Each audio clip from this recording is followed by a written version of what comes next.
Mark Millar's Kick-Ass was a huge success, both as a comic and as a movie, and I think it had something to do with a certain 10-year-old who went out, fought crime like a psycho ninja blade master from hell. Yeah, I think you may have a point there. Now, when the film came out, a few people were disturbed by that concept, but she's got to be one of the most interesting characters in there, and certainly one of my favourites. Oh, definitely, she's one of mine too. Yeah, little wonder then that Millar has brought out a mini-series that focuses on Hit Girl.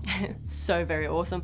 Now, it's in between Kick-Ass 1 and Kick-Ass 2, but you don't need to be completely up to date to be able to read this comic. You could have just watched the movie and you'd still be okay. Yeah, as long as you were aware of the changes that were made for the story, for the film. Especially the origin story of Big Daddy. Yeah, now there weren't that many changes overall made, but with that there was. Now, we're not going to go into it, just in case you want to catch up on it yourself, but there is a fairly significant origin story change there.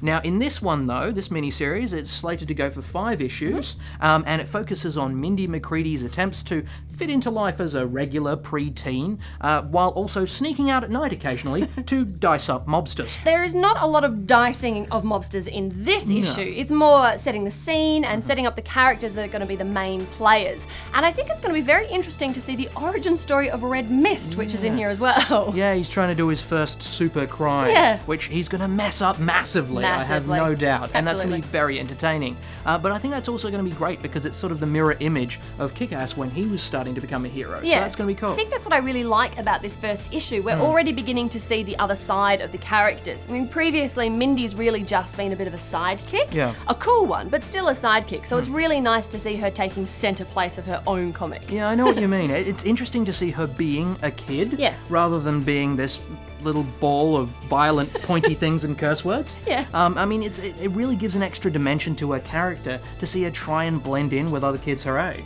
I also really like the flashbacks to her and her father. Yeah. You know, the time that he dumped her in a river, handcuffed, just to make sure that she was paying attention in escapology lectures. But she looks back on these as warm, fuzzy childhood memories, and I think that's why it works. Yeah. Honestly, she should be incredibly maladjusted, but she's not, so it all just makes sense. No, it's true. I mean, and there is something to be made of that. If she's fine with it, why shouldn't we be? That's right. It will be interesting to see whether that facade cracks at all as the series goes on, though. Well, there is that one panel when she's talking to Big Daddy's grave, and you just see this little girl kneeling in front of a gravestone going, why can't I deal with the bullies at my school? Yeah. Well, that's what it looks like. Yeah, well, the image is completely at odds with the words that are actually coming out of her mouth. Certainly is. And that's, that's classic Millar, really sort of taking the edge off with a bit of dark humour. Now, we can't go on without talking a little bit about the artwork. A little bit, yeah. Just a little bit, yeah.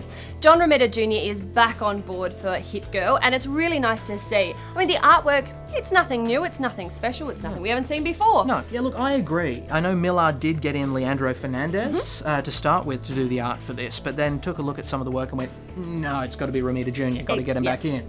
And I think that was a good decision, because basically if you've got him doing the work in Kick-Ass 1 and Kick-Ass 2, and just sandwiched in the middle here, it's got a different style of art, that would have clanged. These characters have a certain look to them. The art is really good. I mean, they just look like they're people in cosplay, and that's I love what Romita Jr.'s done with that. Sure. Plus, when the blood begins to fly, nobody draws it quite like he does, and I'm so looking forward to that. You're a little scary today. Oh, I just really like this. I think it's going to be a really fun little mini-series. So if you like the movie just a little bit, or you've read the comics, you should check out Hit Girl. It's definitely a buy from me. Okay, well, I think I'm going to wait for the trade. Fair enough. Rather than getting the singles. It felt a little short. I mean, even with a sneak peek of Millar's other title, Secret Service, tacked on the end, honestly, if I wanted to read that, I would have bought that. So I felt like I was a little bit shortchanged on this one. So it's still a buy, but it's a delayed buy. It's a wait for the trade buy. Nice.